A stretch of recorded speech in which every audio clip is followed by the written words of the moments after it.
మొక్కలు నవ్వుతాయి, మొక్కలు ఏడుస్తాయి, మొక్కలు చక్కటి సామాజిక జీవితాన్ని గడుపుతూ ఉంటాయి.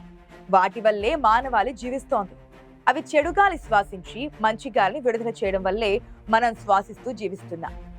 మన ప్రాణాలను వృక్షాలు అనుక్షణం కాపాడుతున్నాయి. అందుకు బదులుగా మనమేం చేస్తున్నాం?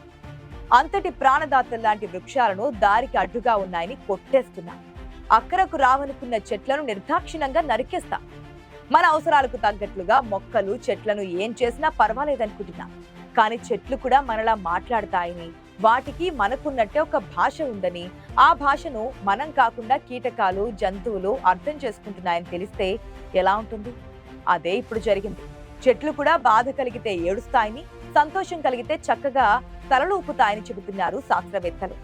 చెట్లను గిచ్చితే తమ బాధను వెంటనే విలువెల్లాడుతూ వెల్లడిస్తాయని వారు అంటున్నారు. ఈ విషయంపై జరిగిన కొన్ని అధ్యయనాలు ఈ నిజాలను బయటపెట్టాయి. మొదటిసారిగా మొక్కల ఏడుపును అల్ట్రాసోనిక్ మైక్రోఫోన్స్ తో రికార్డ్ చేశారు ఇజ్రాయెల్లోని టెల్ అవీవ్ శాస్త్రవేత్తలు.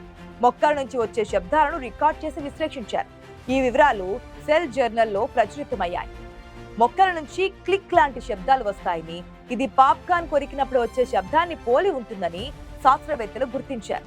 అయితే మన చెవులు ఈ శబ్దాలను వినలేవని తెలిపారు.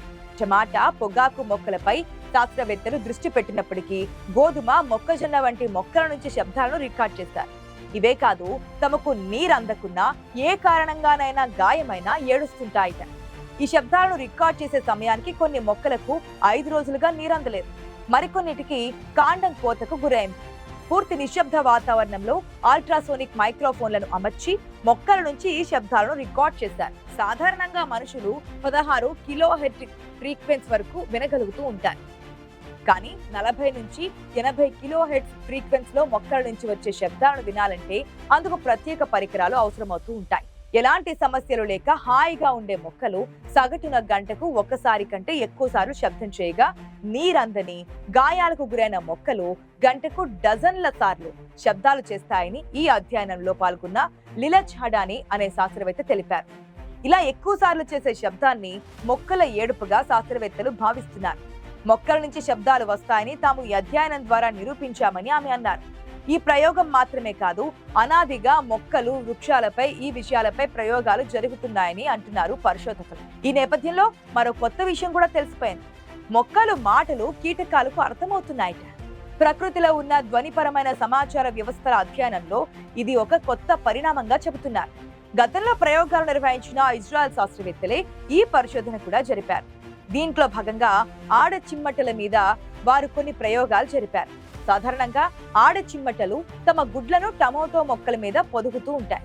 గుడ్ల నుంచి బయటకు వచ్చే లార్వాలకు అవసరమైన ఆహారం కోసం అవి ఆ పని చేస్తూ ఉంటాయి.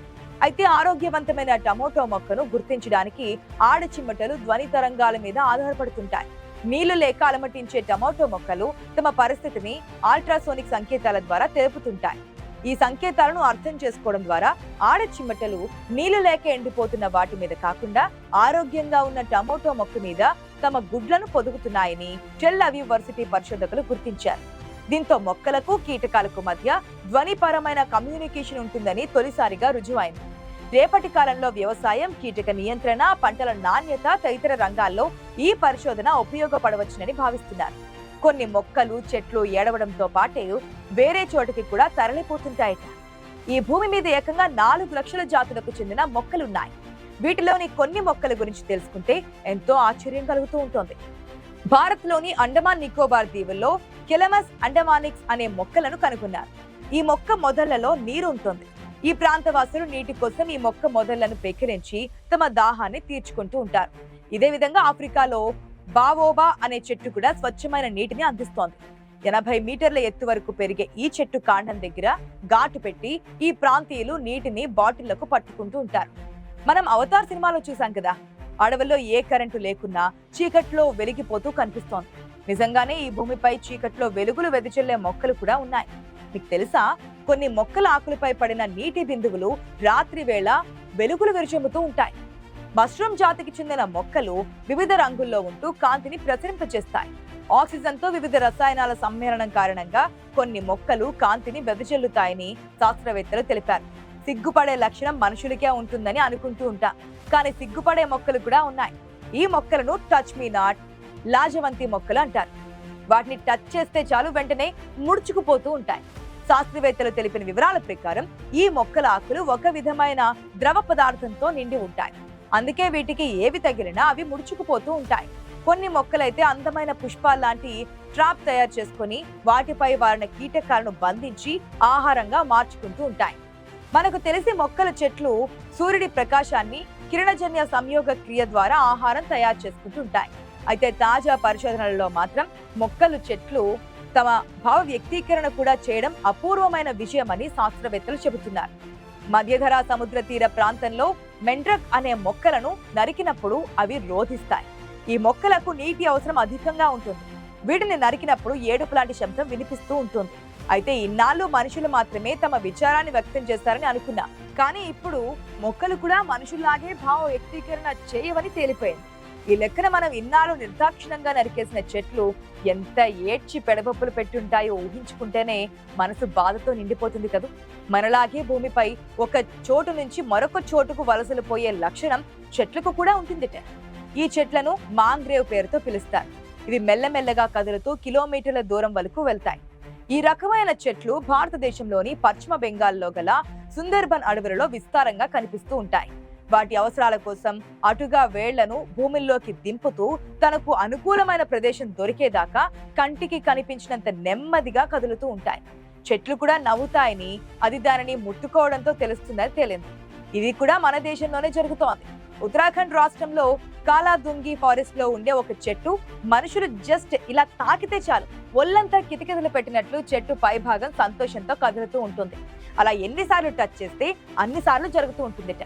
దీంతో జనం ఆ చెట్టును చూడడానికి ఆ అడవికి వెళ్తూ ఉంటారు.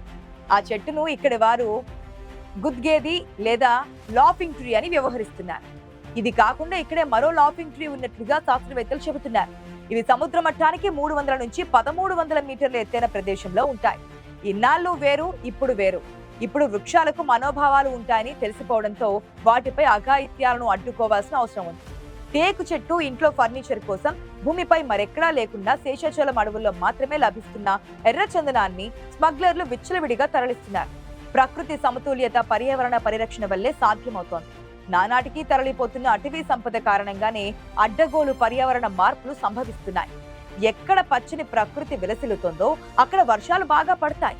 ఎక్కడ వర్షాలు కురుస్తాయో అక్కడ వృక్ష సంపద, వ్యవసాయం బాగా జరుగుతోంది. ఈ బ్యాలెన్స్ ఎక్కడైతే తప్పుతుందో అక్కడ కరువు కాటకాలు తాండవిస్తూ ఉంటాయి. అది జనం తెలుసుకుని మసులుకుంటే బెటర్ అని అంటున్నారు పరిశోధకులు. ఈసారి ఎక్కడైనా చెట్టును గాని మొక్కను గాని సమీపిస్తే చేతితో మృదువుగా తడివి చూడండి.